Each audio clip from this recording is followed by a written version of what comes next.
Hello, this is week 13 of the 13-week fiscal program for American Prisoners of War. You have myself, Chief Biko. Today we have Chief Alligator, Chief Quietwater, as well as Chief Blackcoat.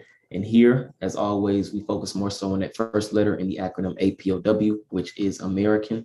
Today, I will go ahead and start off with the 12 steps. All right, step 1, learn about the estate or estates your family originated from. Step 2, who established that estate? Step 3, what tribe and confederacy had jurisdiction over that area prior to the European? Step 4, ask all nonprofit organizations you attend, what's your position on reparations? Step 5, they either support it or they do not. No support, no money. However, if they support it, then children and adults need weekly classes free of charge for about steps 1, 2, and 3. In addition, field trips to APOW landmarks in that city, county, and state are needed.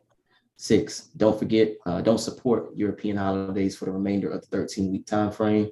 Step 7, avoid spending money with any small business that doesn't hire your people, gas stations, nail salons, subways, corner stores, etc.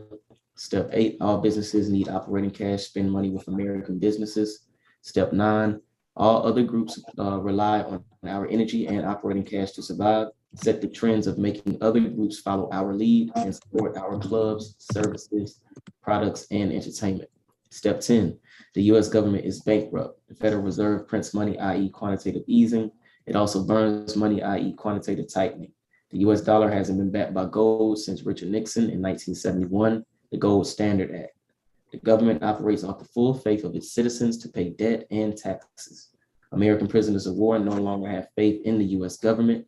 This is why financial support will be altered, stopped, and redirected. Step 11, teach your kids 1 hour a day about their history on this land. A, have them learn about an American inventor. B, have them know about our heroes. C, they should know the European that conquered the estate you live in. And D, they should know the nation of people prior to European invasion, militarily and culturally. Step 12, practicing these steps will educate us on the land we're claiming America and attaches us to the history and laws of the U.S. government. Every estate American prisoners of war live in should have steps 1, 2, and 3 advertised via social media, radio, and newspaper. This in 13 weeks, one fiscal program or one fiscal quarter will bring us together for our common cause. And as always, ask the question, what really stood out to us this week in regards to the 12 steps. Mine would have to be step 5. Step 5, actually was having a conversation with some homies yesterday, and we just talking about like how kids don't even have field trips no more in general, especially to even, our historic landmarks, but just in general, like they don't know anything besides, what has been, what they've been, brainwashed to, believe and understand. So they don't even go outside to, touch any of the landmarks or actually feel, what our people had created. So that's something that really stood out to me this week. That's a good one. That I'll piggyback off of that one. They're trying to put the critical race theory out there and impose that on, the further indoctrination of the education system, and the fact that they're not taking field trips. They're basically confining even more the information that's given to these students and young kids so they would definitely be further removed from the reality of history if it's not taught at home and if their parents don't know the real history.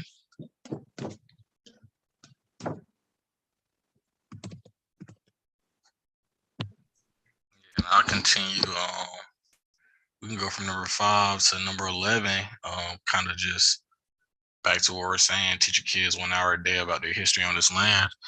And it seems like we're going to be going into a phase where just a lot of Americans or Black Americans, however you want to look at it, are going to be teaching their kids or homeschooling their kids later on in the future. So, us having this program, this 13-week practical program of action, it's going to be very helpful. So number 11, sticks out to me tonight. I'll go number 3. what tribe and confederacy had jurisdiction over that area prior to the European, especially with the inaccurate federal holiday that happened last week. Although we don't support it, but you got to look at it and understand how the people who are public servants don't even understand American history. Juneteenth is supposed to be celebrated when a quote unquote group of slaves were supposed to be freed. But when you dig into the history of that situation, it was actually a military letter or special order number 3. So we've heard that term before. Special order number 15 was with the 40 acres and a mule, which we've debunked that wasn't pertaining to us. But again, if the military is coming out with a special order saying that this group of people are free, it's just a military letter. It wasn't law. Congress makes their law. It wasn't an executive order coming from the president. So here you got a holiday claiming that the military freed a group of people when the military doesn't have that power. And secondly, if the military is coming out to release some people, doesn't that even prove that you were prisoners of war? Because if the military got to go to Galveston, Texas and tell them people you're no longer on military work camps having to work for nothing. So it just shows the hypocrisy. So that's where I'm at with 3 is, find out what tribe. Oh, and the last point on that is those people were not slaves. Those people actually come from a tribe. I don't remember the name of the tribe. I thought I wrote it down in my notes, but those people were American. So you can see how the school system paints this narrative like they were slaves. No, that actually was a tribe of people from Galveston that were on military work camps. And that special order, when the military came out, released them from working on military work camps for free. That's a good point to highlight too. Just, if we aren't under military occupation, then why would they have a military general read a military letter saying we no longer need your services? You're free to leave this military work camp. Just, simple questions and simple answers that we, can just answer from reading the documents itself. So great point. Next, we will have Chief Alligator with this week's inventor. All right, I'm gonna share my screen real quick. I kept it simple. Hold on 1 second. Let's get this together. Okay. Let's see if we pull up. Okay. So this particular week, we're going to do J.B. Allen. This is something when I remember growing up, visiting certain family members, certain people had clotheslines in the back of their houses. And so once again, leave it to an American to invent the clothesline. So back in those days, everybody didn't have a washer or a dryer, but you dried your clothes air dry. People would hang their clothes outside in the back. So this week's inventor is going to be J.B. Allen. He invented the clothesline, federal patent number 551105. And this invention was patented on December 10th, 1895. Couldn't find a lot of information about him, couldn't find any information about him.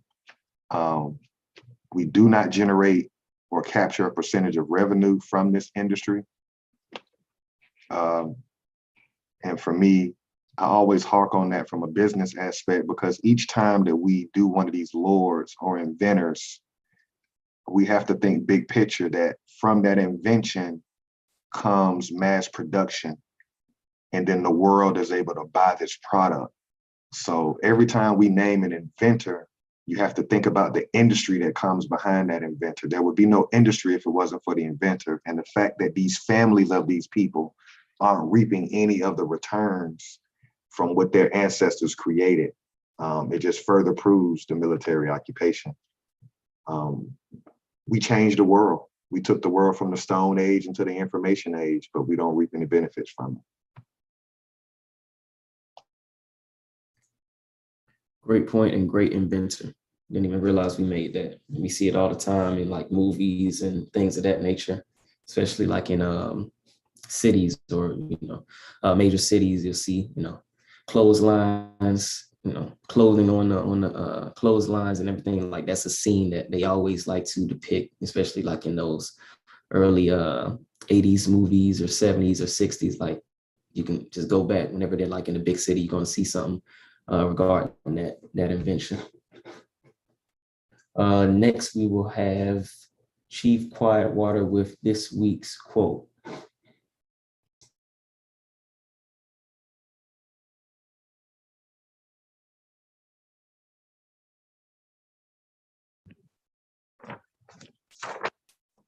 The race has great possibilities. Properly awakened, the Negro can do the so-called impossible in the business world and thus help to govern rather than merely be governed. So I think that goes in line with us doing these inventions every week. We definitely, if we are properly awakened, we can create many things. I mean, we have created many things. We just have to know that we have this power, and we are great business people. I mean, history has shown that we definitely were not ignorant to the business side of things. Absolutely great quote too. Kind of just reminds me of course, all of our inventors, but definitely last week's, just coming up with what some people would call the impossible, just taking water out of the air and then making it clean and drinkable. That's something that, we all can do, or we all have that ability to do in regards to just, again, creating businesses and being our own government structure, being able to govern ourselves accordingly. Next, we'll have Chief Blackcoat with the legal definitions as well as the maroon historical points. All right, starting off with the legal definitions. Number 1, American, indigenous to America. Number 2, descendants, one who follows in the bloodline of an ancestor, either linearly or collaterally. Number 3, slavery, a situation in which one person has absolute power over the life, fortune, and liberty of another.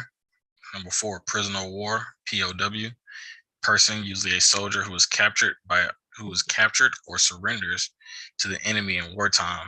Number 5, school, an institution at which instruction is given in a particular discipline. Number 6, education, an enlightening experience. Moral historical points. Number 1 was a person escaping slavery, seeking freedom, or breaking the law. Number 2, providing unity and a strong defense came first. Number 3, Maroon leaders were first and foremost military figures. Number 4, Maroons established guerrilla warfare, planting sharp sticks in thick grass. And number 5, Maroons knew the European enemy's language, defense, and plan. Thank you, Chief Blackcoat. Let me see, and last but not least, jumping into the Constitution before we continue with the Dawes Act. Article 1, Section 10 states, no state shall enter into any treaty, alliance, or confederation, grant letters of marque and reprisal, coin money, emit bills of credit, make anything but gold and silver coin a tender in payment of debts. So as always, we continue to stress this. There is no money. We read that within our 12 steps. Step 10 clearly states, that money or the gold was actually taken out of the system in 1971 by the Gold Standard Act. So if this Constitution, again, is stating that the only thing that can actually be used as payment for debts is gold and silver, then what are we actually utilizing at this current day and age? Just questions, again, that we have to ask ourselves. And again, here, it just reiterates what we continue to say and what we continue to pretty much know and get the viewer as well as our people to understand is that there was no civil war. It was a civil rebellion. One, the so-called Confederates could not be a part of a confederation. And it clearly states it here in Section 10. No state shall enter into any treaty, alliance, or confederation. So again, just two contradictions that we see within one section, within one paragraph of a section of this Constitution. So again, while we continue to have faith in something that doesn't even stand on its word or stand on its founding document for this government. Next, I'll go to Article 2, Section 2, And this here just states the power of the president. The president shall be the commander-in-chief of the Army and Navy of the United States and of the militia of several states. So again, just showing that the president, when acting as commander-in-chief, has power over the Army, Navy, as well as the militia. So again, as we highlighted on January 6th, the president utilizing, his armed forces was pretty much enacting his powers in regards to calling on the militia to the Capitol.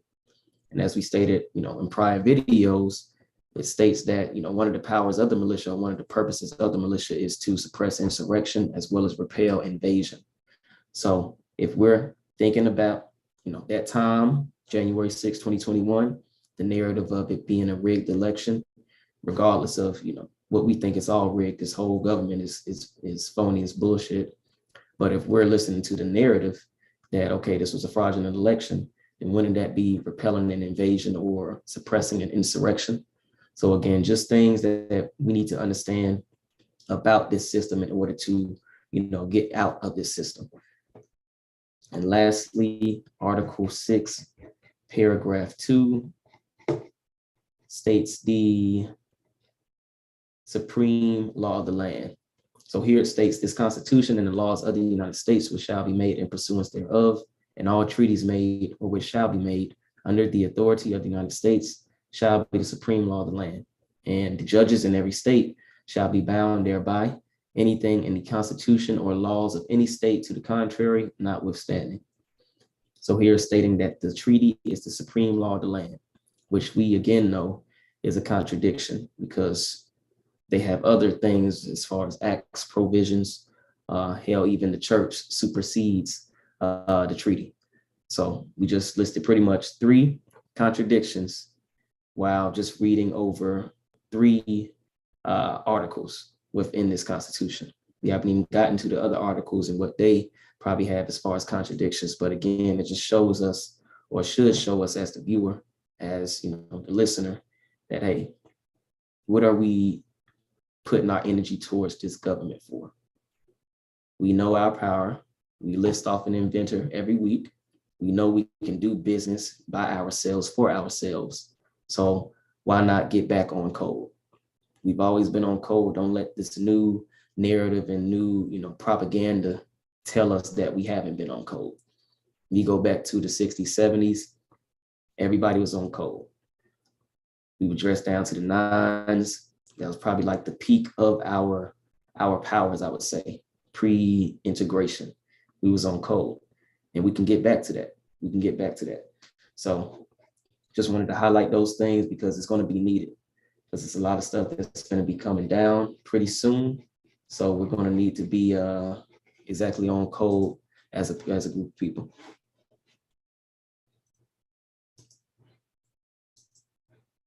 And last week in the Dawes Act, we pretty much stopped at the summary. So we discussed the summary that would pretty much just give a summary of what the transcript is. But now we're going to be going into detail exactly what each section and each act within the Dawes Act particularly states. So go ahead and share my screen. And any volunteers to pop us off for this week? Transcript. Go ahead and start us off this week. All right.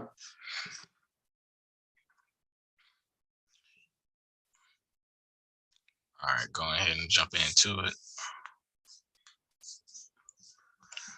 All right, 49th Congress of the United States of America at the second session, begun and held at the city of Washington on Monday, the 6th day of December, 1886.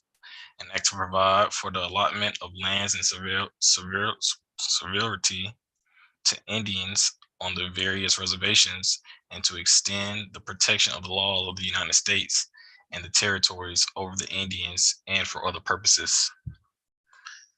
Enacted by the Senate of the House of Representatives in the United States of America and Congress assembled. This in all cases where the tribe, where any tribe or band of Indians has been or shall hereafter be located upon any reservation created for their use, either by treaty, stipulation, or by virtue of an act of Congress or executive order setting apart the same for their use. All right, so we're gonna stop right there just to break that sentence down. So being enacted by Senate of the House of in the House of Representatives and of the United States of America and Congress assembled, that in all cases where any tribe or band of Indians has been or shall hereafter be located upon any reservations created for their use, either by treaty, stipulation, or by virtue of an act of Congress or executive order setting apart the same for their use. Is that a period right there, or is that written up? So their use, the President of the United States. B, and hereby is authorized whenever, in his opinion, any reservation or any part thereof of such Indians is advantageous for agriculture and grazing purposes, to cause said reservation and of or said reservation or any part thereof to be surveyed or reserved if necessary, and to allot the lands and said reservations and severity to any Indian located thereon in quantities as follows. So it looks like we're about to go into another order, or a special order, I would say, for the Indians on their land. So just from that paragraph, we're about to go into stipulations and breakdown of Indian lands. If anybody else want to add on.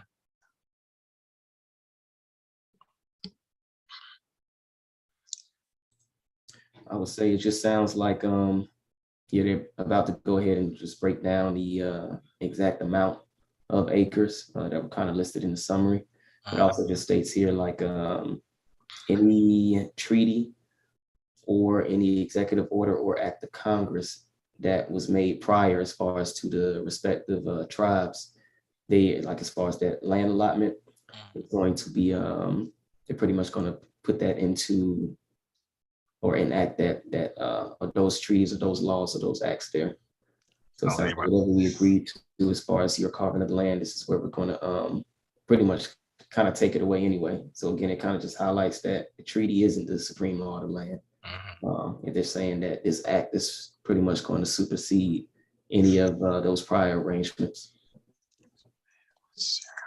Piggyback where it says the President of the United States be and he hereby is authorized whenever, in his opinion, any reservation or any part thereof of such Indians is advantageous for agriculture and grazing purposes.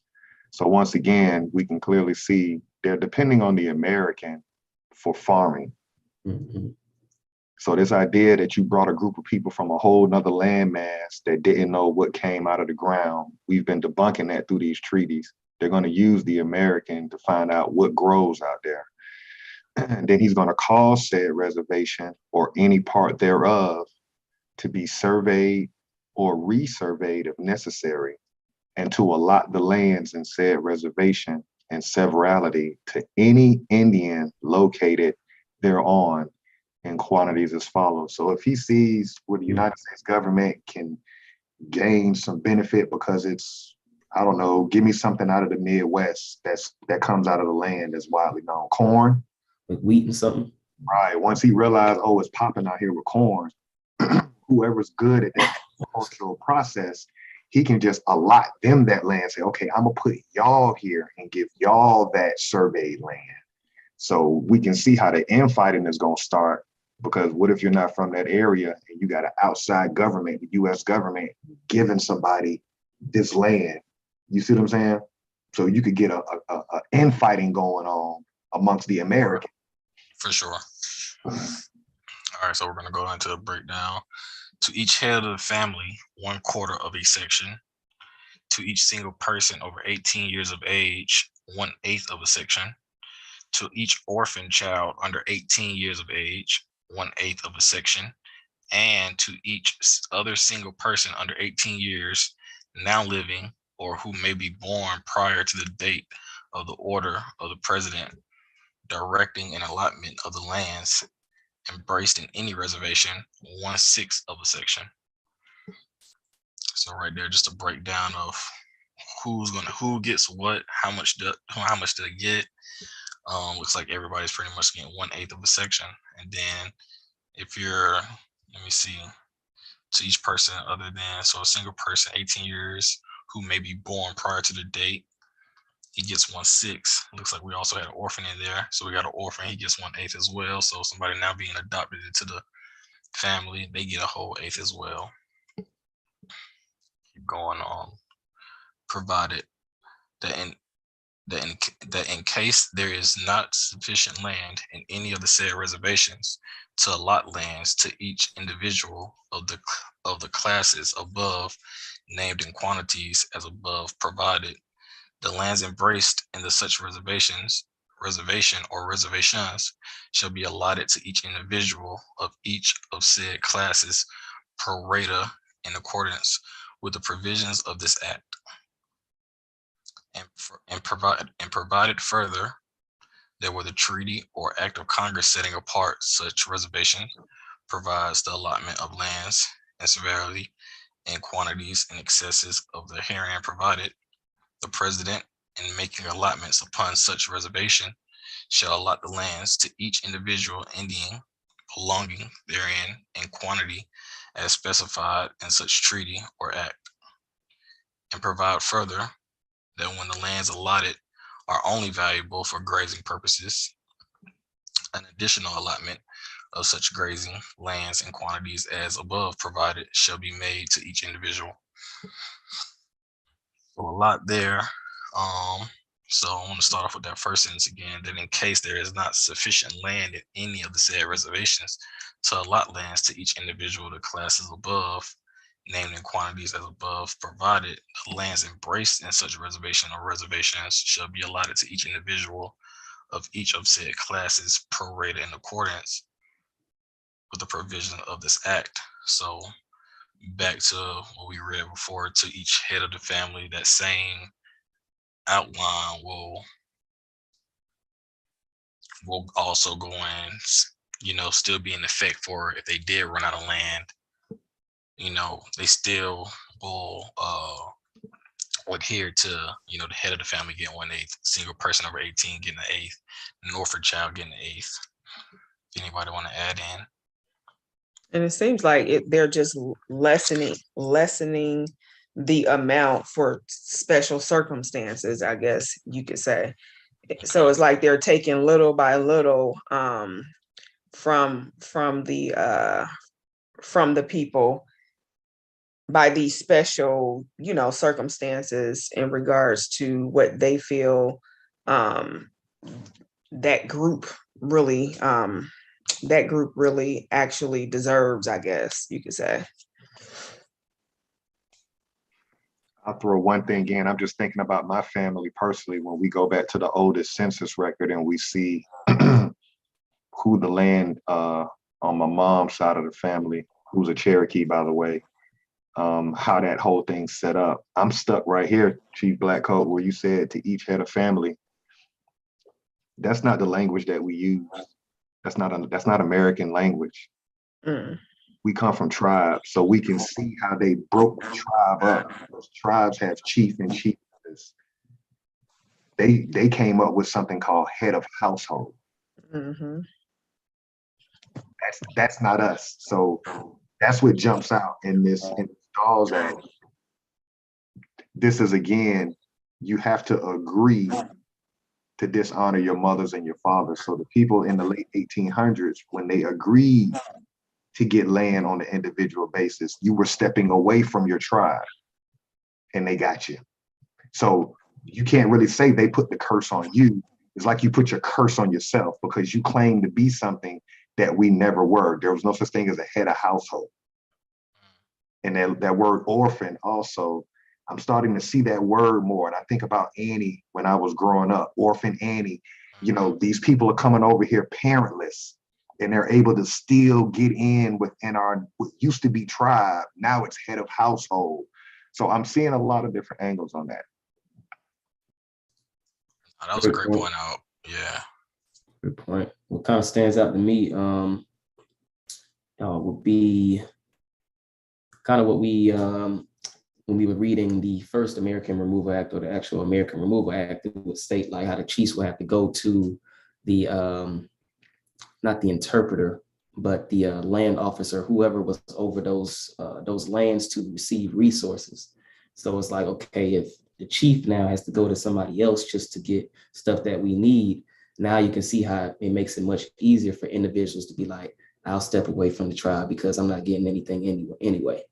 So now they'll be able to kind of pick and choose those individuals. So it'll be easier to separate them, because it's like, well, the chief, who's supposed to be, have everything in control, has to answer to somebody now. And now that's making it worse for everybody. So I guess I'll go ahead and make sure I get my individual family, make sure we get that quarter section, and then can try to move, survive within that. But as you said, all it did was help, separate us even more. And I think that kind of spills over into current day as well, because like the lack of leadership that we have now, nobody wants to step up and be accountable or have a voice for the things that we're going through right now, except your entertainers and your sports, figures and things of that nature. So I think it goes back to this, where they were all about themselves, basically, the benefit of just taking care of themselves. I just want to go back to what Chief Alligator had pointed out about the, head of household or the head of family. That language now has rolled over to today, and we have situations where single parent home, somebody's in there feeling as if they are the head of the family. So everything kind of falls back onto them. So again, back to just how that family, we broke up. We went from, nations, tribes, to now head of families, meaning head of who me and you've had a baby with, instead of our whole tribe being, able to help each other out and things of that nature. I can just throw one, just to throw in, I'm just thinking of my childhood. As a young boy, you could ride around your neighborhood or your territory. I'm gonna use the American word. You could ride around your territory until you get to a place where you knew you were out of bounds and you were dealing with a different group of boys, right? And so normally what's gonna have to happen is some type of conflict. It's just it's a man thing. Saying that to say, we didn't know anything about quarter sections. That's not American. We dealt with territory. So now they're relegating us to sections. And that in itself is going to throw off our spiritual equilibrium, because that's that. What do you mean I'm only relegated to this? We're used to territories. So that also jumped up to me. Go ahead and go into section 2. That all allotments set apart under the provisions of this act shall be selected by the Indians, heads of families selecting from their minor children, and the agent shall select for each orphan child, and in such manner as to embrace the improvements of the Indian making the selection.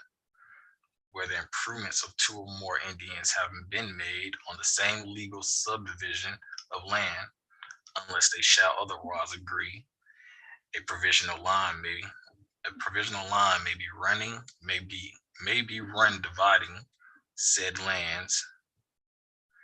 A provisional line may be run dividing said lands between them, and the amount to which each is entitled shall be equalized in the assignment of the remainder of the land to which they are entitled under this act, provided that if anyone entitled to an allotment shall fail to make selection within 4 years after, the president shall direct the allotments may be made on a particular reservation. The Secretary of the Interior may direct the agent of such tribe or band, if such there be, and if there be no agent, then a special agent appointed for that purpose to make a selection for the Indian, which selection shall be allotted as in cases where selections are made by the Indians, and patents shall issue in like manner. One thing we just point out is how they always had a escape route, or not even an escape route, but a plan A, plan B, plan C, to when it comes to getting this land allotted and being able to pick and choose who gets what and how much they get with having these agents and special agents to be able to already be around these tribes and pretty much see certain family members dying off and knowing, okay, boom, we have this area right here. We'll be able to have this area within 4 years because there's no one there to pretty much claim that land. But from that section, I'm just pulling, biggest thing that's pulled out to me is the agent.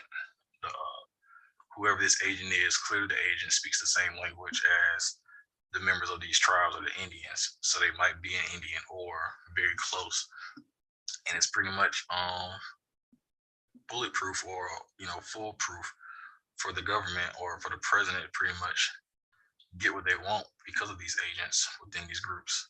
So that's the biggest thing I'm pulling from section 2, just having that backup plan no matter what in order to pretty much gain control of the land. That's a war tactic that they always use, and it's consistent. They're going to always put an agent in there. And if there be no agent, they'll put a special agent. So the way I'm looking at the way you kill that is by being self-sufficient. As a group of people, you have to be self-sufficient. Kind of like take the Afghanistan's people's approach. How did they beat the United States government? Right? You probably couldn't put agents amongst them. They can call it Taliban or whatever, but those people were on code, and no, you're not.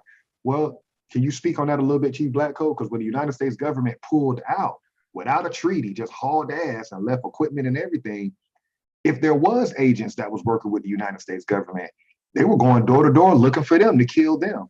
So that's a universal principle that we really need to start reincorporating amongst ourselves. Get these people from out of your inner circle. When I hear agent, it always makes me think about an interpreter or just someone very close to the actual land or somebody very close to the culture or the tribes of the nation. So that was a great point that you pointed out about, if there was agents that was a part of that group, when we did leave Afghanistan, they went into hiding, or anybody that worked alongside with the United States government pretty much had a target on their back. So again, just that agent sounds like someone that has been compromised or working their way towards making sure they keep a paycheck and making sure their family is set up for life doing these deals with this government.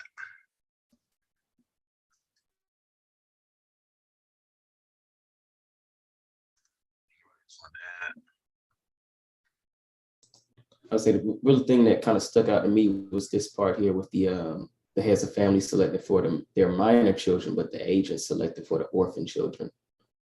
So it's like, okay, they're allowing the agents to pick for these orphan children, but they're supposed to be the orphan children of these heads of families. So that in itself is going to create a weird family dynamic anyway. And then also, like, who are these orphan children? Are they like orphan Europeans turned US citizens? So again, putting them within that American, I guess you could say, bloodline by not having birthright, or bloodline without the birthright, and then giving them probably more favorable land allotments. So you can see again how they can just pretty much manipulate how they need to and see fit to make sure that they can really at the end of the day take all of the land back. I think that's their end goal is to basically take it. Acquire all the land. That's what it sounds like. Mm-hmm. Shoot. Anybody else want to pick up? Yeah, I'll pick up on section 3. Section 3, that the allotments provided for in this act shall be made by special agents appointed by the president for such purpose, and the agents in charge of the respective reservations on which the allotments are directed to be made under such rules and regulations as the Secretary of Interior may from time to time prescribe, and shall be certified by such agents to the Commissioner of Indian Affairs. In duplicate, one copy to be retained in the Indian office and the other to be transmitted to the Secretary of Interior for his action and to be deposited in the general land office. So pretty much here just sounds like bookkeeping, making sure they're accounting for everything that they give to each head of family, making copies and putting them in each, I guess you would say each hierarchy or each level of their pretty much structure. So we're gonna make sure we retain one in the Indian office, make sure, that's transmitted to the Secretary of Interior to make sure, they action on whatever needs to be. And then also we're keeping record in the general land office. So just the land in general, not only from the interior. So again, just sounds like they're just keeping track of everything. It's also broken. You can see here, like we just said in that last section, they broke the tribe. That first sentence, that the allotments provided for in this act shall be made by special agents appointed by the president for such purpose, and the agents in charge of the respective reservations. I thought the chiefs was in charge of the tribe. The special agents are in control of the reservation land. So that's a conflict because you're used to adhering to your chief or the board or your chief councilman. Now you're no longer looking at your chiefs with power and respect. You're looking at this agent because the agent has all the control over your reservation. So now you're basically prisoner of war. You're completely dependent on this agent from this foreign government to give you whatever you need. So now that's got to be demoralizing for the former leaders of those tribes, Choctaw, Chickasaw, Cherokee, because your people are looking at you like you can't provide nothing. Mm-hmm. Why do I want to take orders? Y'all want to share on that? I'll just add one thing. I mean, just earlier you said something about, how do you keep your shit together, or how did they get so far down this rabbit hole was because the family was broken up. So there is no more structure. There is no more accountability for, the land allotments. Why I got to get 1/8? Well, because I said so now, I can directly speak to you because there's no backup now. There's no tribe or nation anymore. So just, things that we pick up over time, understanding business, accountability, they couldn't account for anything. So who's going to account for you? The United States government, we got you. You're so far gone now, out of the loop. We're talking about, after Trail of Tears, it's pretty much the ass was out to the wind, if you want to put it like that. It's kind of like needing to jump onto something to kind of survive. Yeah. Kind of just go back to what I was saying earlier with the chief not even being looked at as a chief anymore. Like you're being dictated to. So why would I even ask you if you're not even that person that can grab or get us those resources? So now just it becomes easier to split the family. And with that, it just shows again, this is like a take it or leave it. It's not even a negotiation between nations. So that in itself shows that there is no more nation, there is no more, tribe, because they're like, either y'all gonna take this or, get with it or get down, pretty much. There isn't a, well, can we go back here? We don't need, 1.25 section. We need at least 7 acres. It's like, nah, no negotiation. This is what it is. So again, that just highlights the military occupation as well. And then again, it's the fact that an outside entity is governing these people, that is not even part of what was their tribe or their nation. Right. So again, like Chief Alligator said, it's like they kind of created the curse, because they allowed for certain things to happen to give them more control over their life. And now, like you said, they're basically just taking the land little by little. Watching how they assimilate it into new head of household type of language. And then how they just put the, using the word orphan now more, they just start using that. So it's an unrepresented group of people that they'll be able to do whatever they want to do with them. And don't they do that today? Just to piggyback, we can use Grandmaster Jay as an example, or let's just use any household. If Slave Patrol comes to the house and say, we got a warrant for this head of household, we as a group of people will sit back and just watch them attack that particular family. Right. Because we're no longer tribe oriented. And that's how they wanted it. Yeah. Give you individual land. Yeah. So when we attack you individually with paperwork, everybody else around you would be like, uh-oh. And that's kind of where we are now. We just watch each other get picked off one by one, and we do nothing. Great point. Yeah, that was my bad. Yeah, just great point. You know, being on territories, like you said earlier, you no longer have that piece of land. That land is now gone, or it's been cut up and chopped up so much, there is no strong defense no more. And like you said, you know, them coming at you with the paperwork, everybody look like, no, I ain't trying to get caught up with that. And we have to go back to, if we don't go back to how we originally dealt, you know, as families or as nations, yeah, you pretty much do reach a point to where you're just gone forever. Because there's no one defending you no more. There's no one standing on your family name or your bloodline's name. It's just pretty much obsolete at that point. That's a great point. I'll continue with section 4.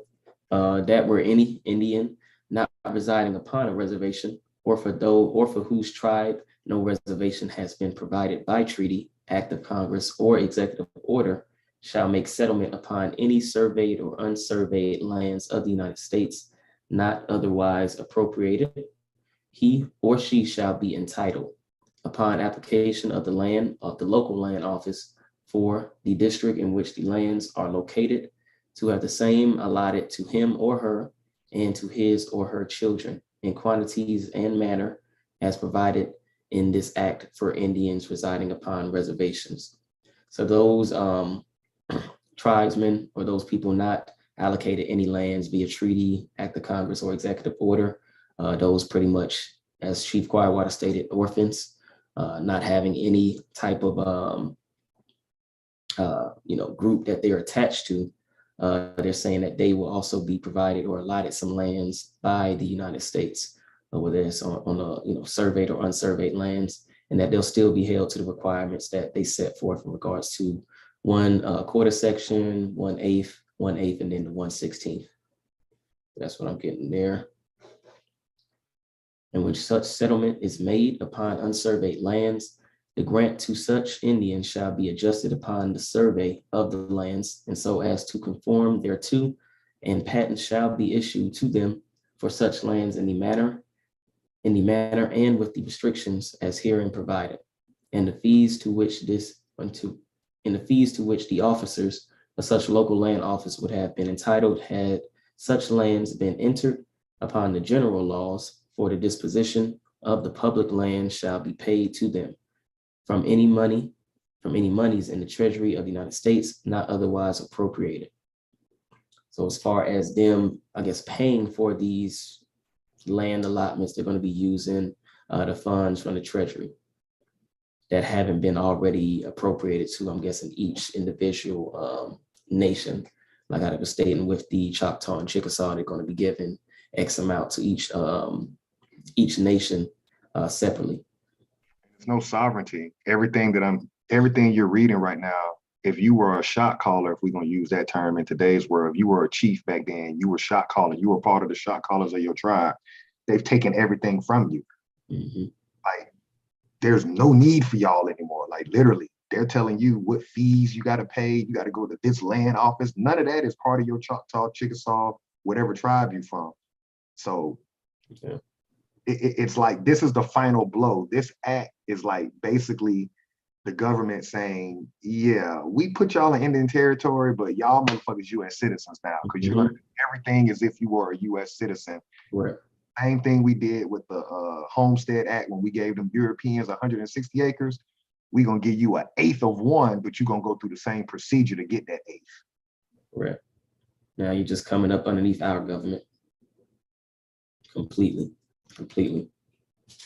Let's see here. Upon a statement of an account in their behalf for such fees by the Commissioner of the General Land Office, and a certification of such account to the Secretary of the Treasury by the Secretary of the Interior.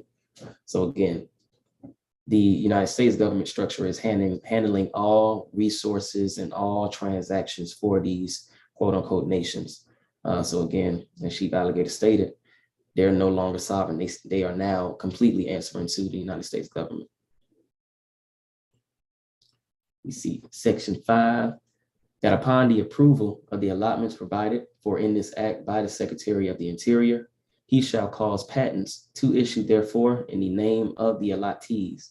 So the patents shall be in the name of the heads of families or individuals. In that case, they would have their names on those. So which patent shall be of the legal effect and declare that the United States does and will hold the land thus allotted. So again, just clearly stating here that they no longer own the land or are the keepers of the land. Because none of us own it, but the keepers of the land, they're saying this is all strictly United States now. So just again, showing like, just as we give it, we can take it away as well. For the period of 25 years. So I'll go back and reread that, which patent shall be of the legal effect and declare that the United States does and will hold the land thus allotted for the period of 25 years in trust for the sole use and benefit of the Indian to whom such allotment shall have been made, or in case of his decease or of his heirs according to the laws of the state or territory where such land is located, and that at the expiration of said period, the United States will convey the same by patent to said Indian or his heirs after said in fee, discharged of said trust and free of all charge or encumbrance whatsoever. So what that sounds like to me is basically if they don't have any heirs to, again, pretty much take the land, and that'll automatically go back to just being the United States is all going to be the United States anyway, but in regards to like who is accounted or being held accountable for that area, will go back to the United States. If they do have an heir, then they will rewrite that patent in that heir's name.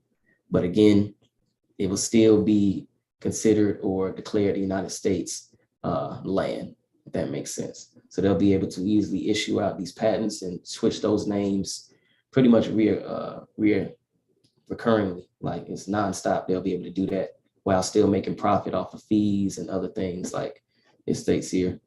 Any thoughts on that? Yeah, if it's a trust, then they should be working on their behalf. The United States government is supposed to be working on behalf of those people, but like they gave themselves an out in the case of decease or of his heirs according to the laws of the state or territory where such land is located, and that at the expiration of said period, which is 25 years, the United States will convey the same by patent to said Indian or his heirs as aforesaid, in fee, discharge of said trust and free of all charge of encumbrance. That's assuming that somebody claims to be a part of that, right? If nobody steps up and says, hey, United States government, I'm part of this family and you were entrusted to manage this. Again, you still got to go back to their state. And I think that's where a lot of us as Americans, that's where we get confused when we talk American history. We try to dance between state and territory, two different governments. Yeah. Every time you talk state, you're talking United States of America. And I notice a lot of people who talk about history, it's just due to the brain in school. We'll step on both sides of the coin instead of just staying on the edge. That's my And I think also that a lot of families don't know that they actually have land in the estate in which they, in which they're from.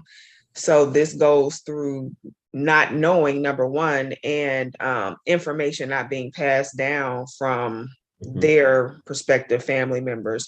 So I know that there's a lot of land that has been taken over, stolen basically, that if family members could trace it back, they would be able to gain lawful or legal access to it. Yeah, it just kind of highlights what we was talking about last week, like those individuals being surrounded by Europeans, killing off the whole lineage, and then, not having any way to communicate to their family on another quarter section, 160 acres away, because again, they're surrounded by these Right. and given that. And, even if they, had documentation saying this was the person who we entrusted, that's a part of our family. Scorched earth theory, just burn all the records. Well, it doesn't show that you're family to them, so we can't give you this land. So again, kind of like at the end of the day, we just got to take our shit back. No point in trying to go in through their system, because we see that their system is bullshit anyway. But it's definitely that, just where it comes, like that word of mouth, being able to, be on code. Okay, we're getting pushed off in this quarter section. We'll let you know if something, if there's, different area that they try to put us in, just to make sure we're not in communication. So got to kind of get back to that as well, because we know how easily it is for them to erase certain things, burn documents, all of our documents. So just getting on code with that. But great point that you made there, Chief Quietwater.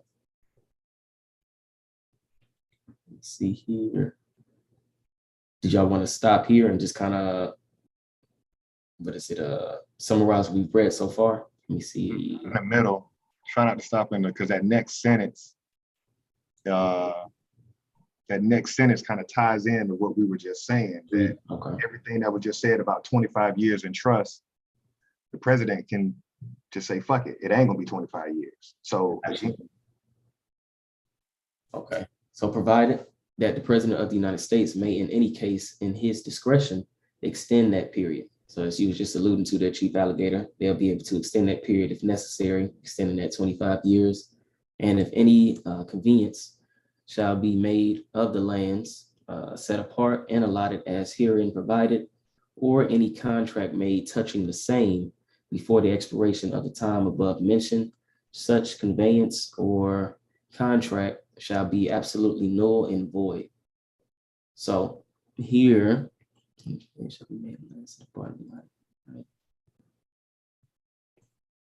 so pretty much once that 25-year period or whatever extended period has expired, then that contract is now no longer valid. So that contract is pretty much, I'm guessing, the patent is no longer valid. So now, hey, you didn't renew something, you finna take this land back. So after those 25 years, you could have cultivated so much stuff on that land, on that quarter section, or however, whatever your allotment was. Now, if you don't know that those 25 years are up, then they can send their government go ahead and just reclaim that land pretty much. And that's what I'm getting here.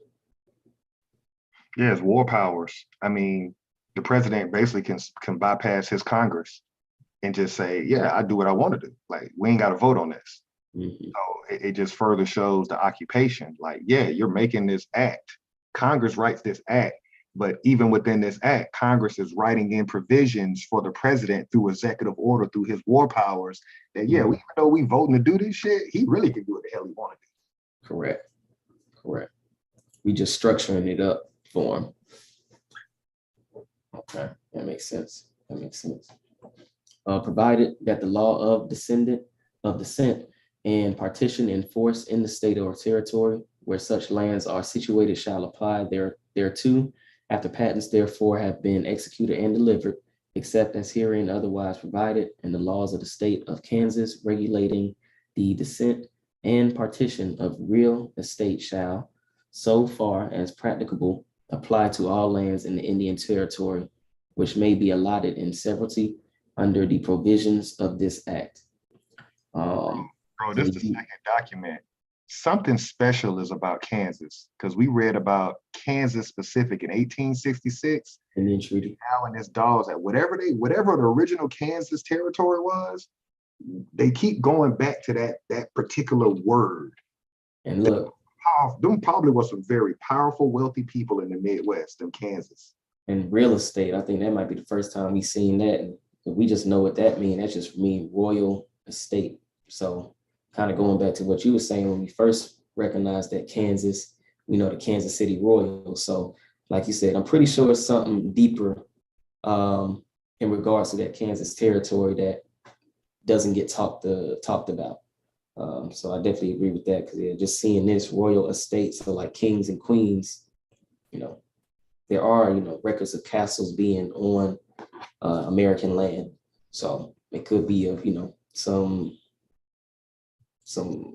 kings and queens pretty much of that particular territory. Let's see, where did we leave off?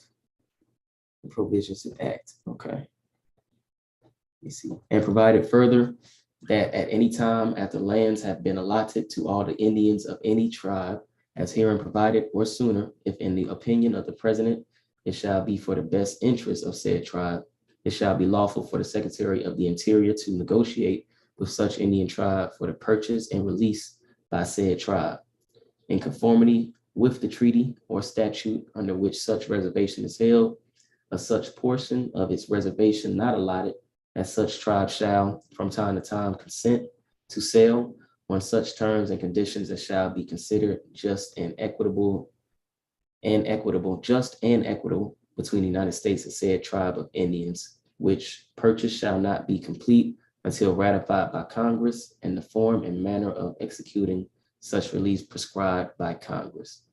So here is saying that the actual tribe can sell off that land, but again, they're not going to give them anything close to equal value of what that land would be as far as any type of monetary compensation.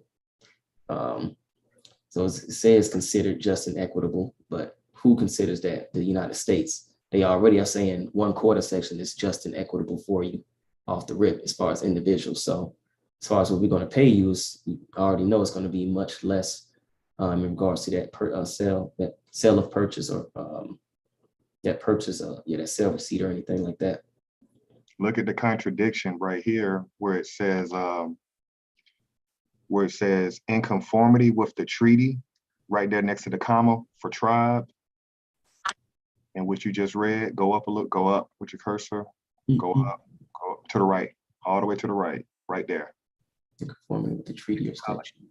Yeah, if you highlight that, in conformity with the treaty or statute under which reservation is held. It can't be both, because treaty would be law, supreme law, and then statute, that's a code, that's legal. So how can my reservation be up under a code or a statute? So it's just further showing that they took the time to write all of this up, but they knew ultimately that they were going to give the president, their commander-in-chief, keyword chief, they were going to give their chief supreme authority to renege on whatever is being done. But you can't be under treaty and statute. Yeah, that's doesn't make sense. Yeah, two different things. One supreme law, and then one is, a locality, like a guideline or something like those laws, like a policy. So again, this just highlights what that Article 6, or pretty much just highlights the contradiction that the Constitution has and how they continue to contradict themselves in each of their documents. So great point out there. Ooh, that's a fat article. I didn't know it was that fat. As I was saying, it's long now. We'll have to pick this one up next week. I didn't know we were going to be that deep. How deep is it? Okay. So you about halfway through now on it. Yeah. It's up to y'all. Shoot.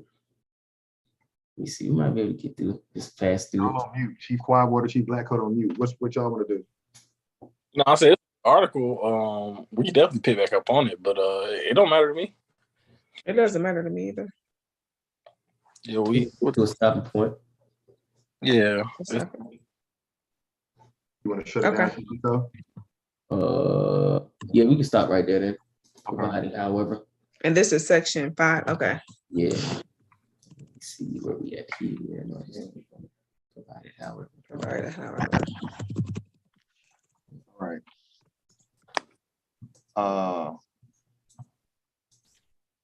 Okay, you still okay. All right, so I want to do something for y'all as we've done a full fiscal year. One of the financial books that I work is Think and Grow Rich. And I want y'all to make a note of this, or if you could put it in the notes, Chief Quiet Water, chapter 10 in this book calls The Power of the Mastermind. And it's the driving force. And this chapter jumped out at me years ago, and I always wanted to see, can we do this as a group of people? And we've done it. You know, what we've done in front of the world is we've showed up, we've been professional, we've been in structure, we've been structure based, and we've been in alignment for a full calendar year. And we've given you nothing but positive American history. There's nothing negative about everything we do. We give you an inventor. We honor the person who started Black History Month. But I want to read a little bit of this, because when I first got introduced to this, the first thing I thought about was my people. Because when you read these financial books, you don't see us. And this is the Godfather financial book on the world. If you're talking finance and you don't have Think and Grow Rich in your library, like, that is the granddaddy book of them all. But on chapter 10, the first page, the power of the mastermind, it says power is essential for success in the accumulation of money. And then I'll step down to the next part I got highlighted. This chapter will describe the method by which an individual may attain and apply power. Power may be defined as organized and intelligently directed knowledge. So when we look at our group of people, we don't have any power. We don't have any power, therefore we don't have any money. You can't accumulate money without power. That's not me, this is Napoleon Hill. And this is what the Europeans do that started Ford and all those major industries during the industrial age. They're telling you how they did it. They wrote the blueprint. All we're doing now for the world is we're just mimicking what they wrote. We have to have we have to put our minds together, and we have to talk on power. What was that definition again? For power? Yeah, for power. Or for mastermind, it says power is essential for success in the accumulation of money. And then power may be defined as organized and intelligently directed knowledge. And there was one more part I wanted to, and then I want to give you the definition of organized from people who have I just want to pose a question. Good. No, I was just about to ask that question of, if we're going to separate power from money, what is true power? That's why I'm finna give you the definition of organized now. Organized effort is produced through the coordination of effort of two or more people who work toward a definite end in a spirit of harmony. Power is required for the accumulation of money. Power is necessary for the retention of money after it has been accumulated. So to go back to your question, you cannot gain something and not accept the power that has to come with it to keep it. It's one thing to get it. We can get reparations, if I'm gonna use that, but you gotta have a military defense to keep it. And so what's happened to us is we were powerful. We were the inventors. We had territory. We had tribes. And we stopped owning that power to keep it. And here we are now taking orders from other groups of people who understand that for them to be in power, yeah, I gotta have the biggest, baddest military on planet Earth, because you gotta know, want some, get some, bad enough, take some. We've forgotten that reality. The last thing on this, again, this is chapter 10. The mastermind may be defined as coordination of knowledge and effort in a spirit of harmony between two or more people for the attainment of a definite purpose. No individual may have great power without availing him or herself of the mastermind. You can't do it by yourself. You can't do it by yourself. You gotta work with people. You gotta get in the sandbox and play with other people. In chapter 7, instructions were given for the creation of plans for the purpose of translating desire into its monetary equivalent. That's a whole nother concept, to actually take something out of your head, put it on paper, and then translate that paper into currency, whatever we call money in today's society. That's a whole nother topic. But if you carry out these instructions with persistence and intelligence and use discrimination in the selection of your mastermind group, your objective will have been halfway reached before you even begin to recognize it. So the plan is important, but what's more important is who you put on your team. that's where we failed. And I just want to salute y'all because we've done this for 12 months. Y'all can share what y'all got from that. But we did it. We did it. You got to have the right people around you in order to get from point A to point B. And the reason why we're suffering as a group of people is because we don't have the right mastermind group. The Black Caucus, y'all not on this type time. Right. Y'all ain't talking nothing about power. You're wasteless. That's why you blocked me on Facebook.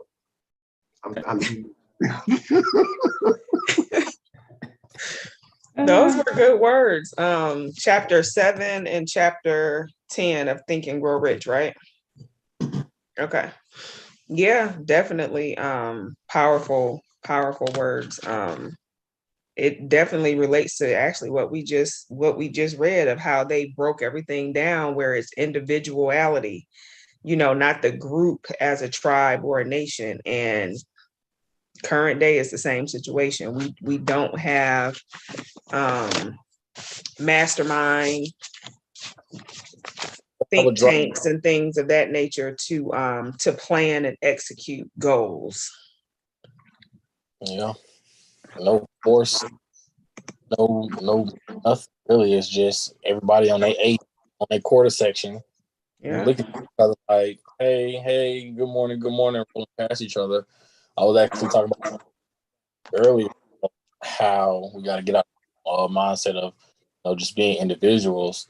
We're under one household, one gold pot.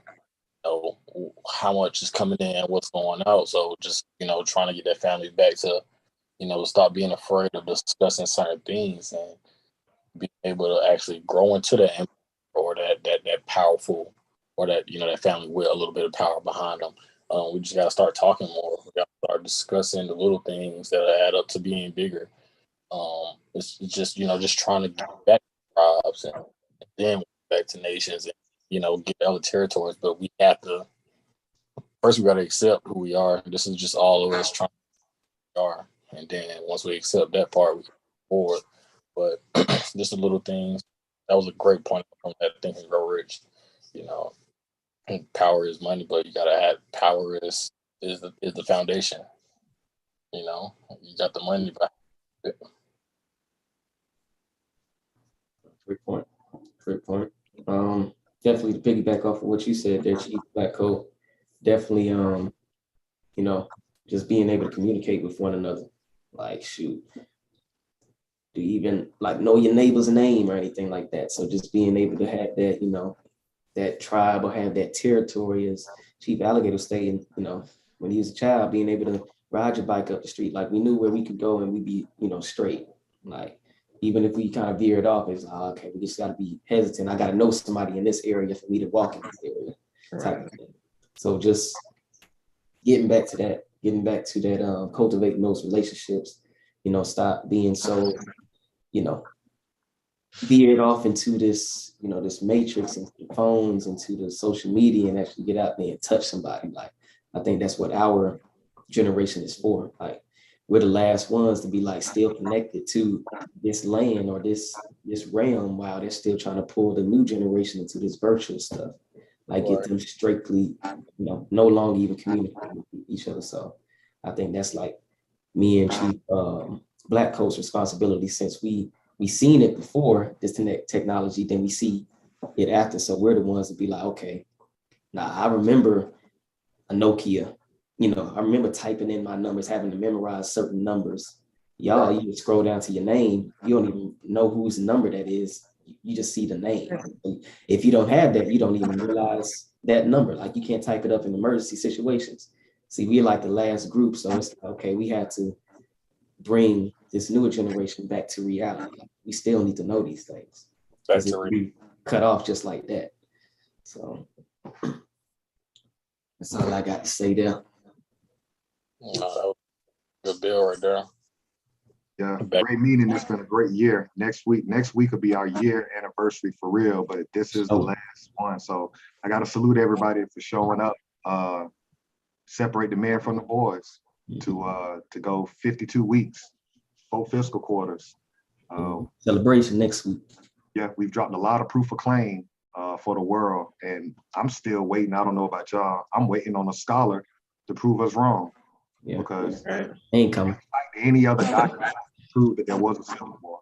You can't Right. cite any document showing we were slaves. So we just waiting on y'all to realize, admit who you are. And we're showing our power on this channel because it's not about fiat. Right. So the power of the mastermind is you got to be fully self-supporting. So the way that you be fully self-supporting on YouTube is you don't play the game with the money. Mhm. We can say whatever we want to say as long as we don't take the terms and conditions for your money.